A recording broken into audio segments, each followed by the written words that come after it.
The Naxalite leaders took up the cause of the Adivasis and started armed battles with the forest authorities, contractors and government officials. At first, they were mistaken by the authorities to be some kind of Mumbai underworld gang camping in the area. It took almost 10 years before their real identity was known through some propaganda literature which reached the hands of the authorities.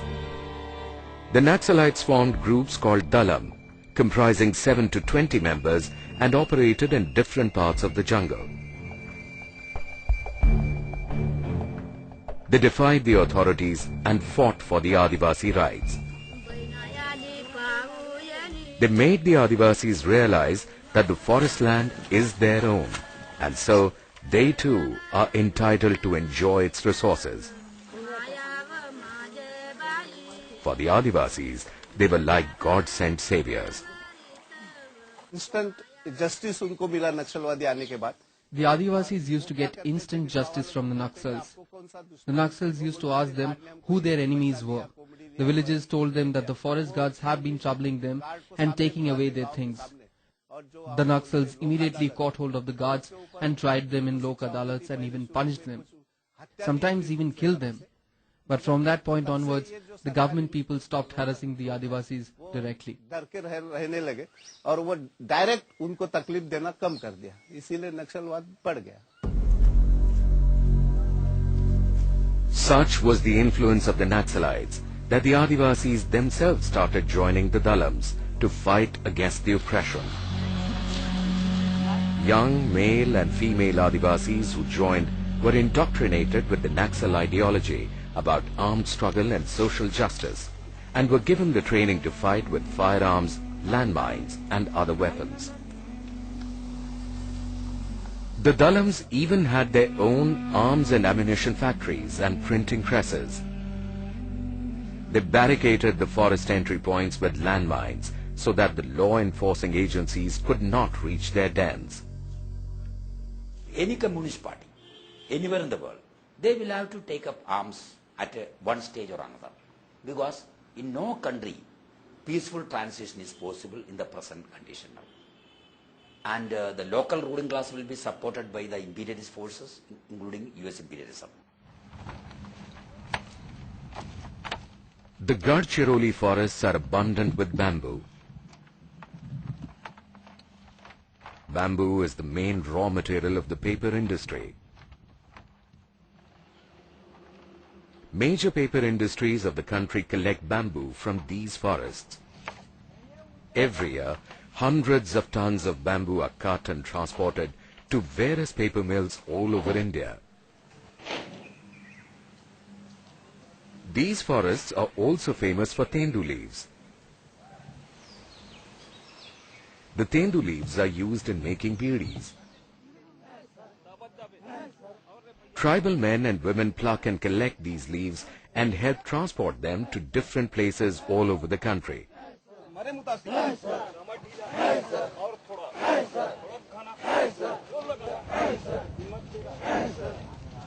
The bamboo cuts and the tendu leaves form a major means of livelihood for the villagers, but they had always faced exploitation from the contractors and forest officials in the form of low wages until the Naxal's intervention. Tendu Pata was collected by the Adivasis, and the forest contractors were paying very little amount to them. So they raised the question of remuneration, and remuneration was increased, so they got a good influence among the Adivasis, and at a time they could mobilize a large number of Adivasis.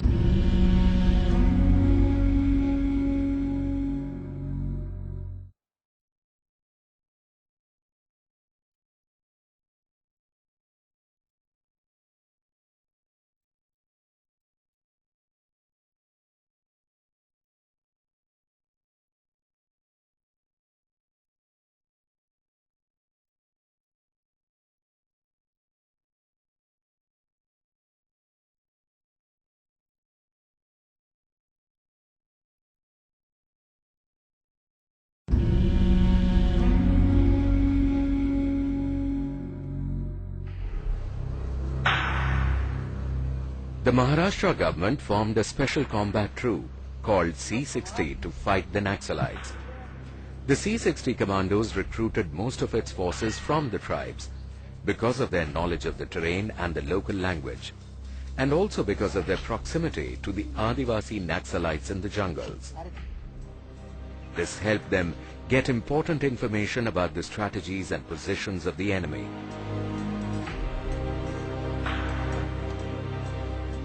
The C-60 force tried to counter the jungle war tactics of the Naxalites with their own, but they could not make much inroad into the Naxalite territory to capture them. The combat operations continue even today, with casualties on both sides. But the losers are the Adivasis, because they are present in both the police and the Naxal teams.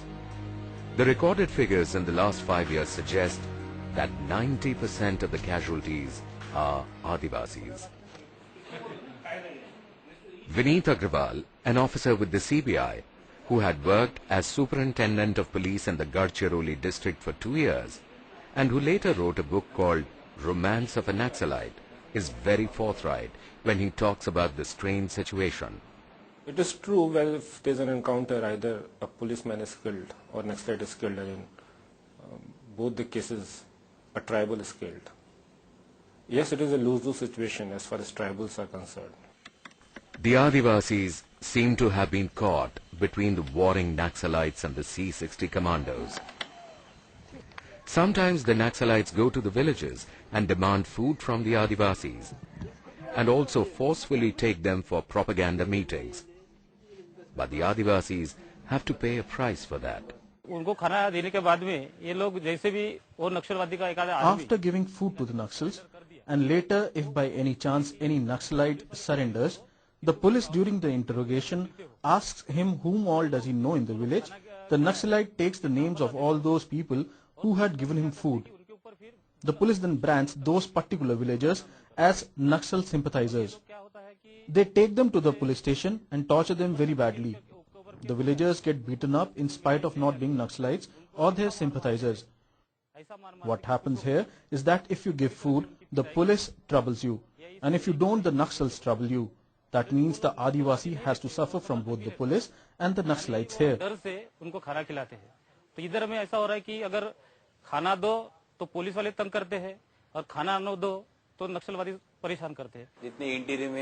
In the interior areas, when the Naxalites go and demand food and water, the Adivasis have to give it to them.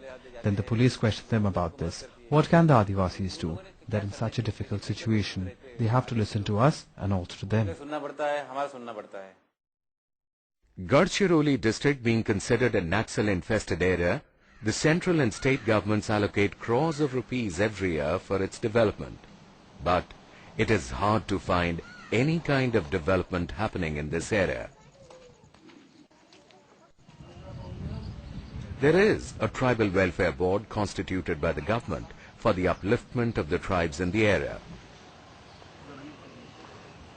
There are various welfare projects under this board for the tribes, and the budget allocation is to the tune of 70 crore rupees every year. But for the last 3 years, there was no project planning officer to run it. We asked the residential deputy collector, who's the head of the tribal welfare board, about the various welfare projects for the tribes.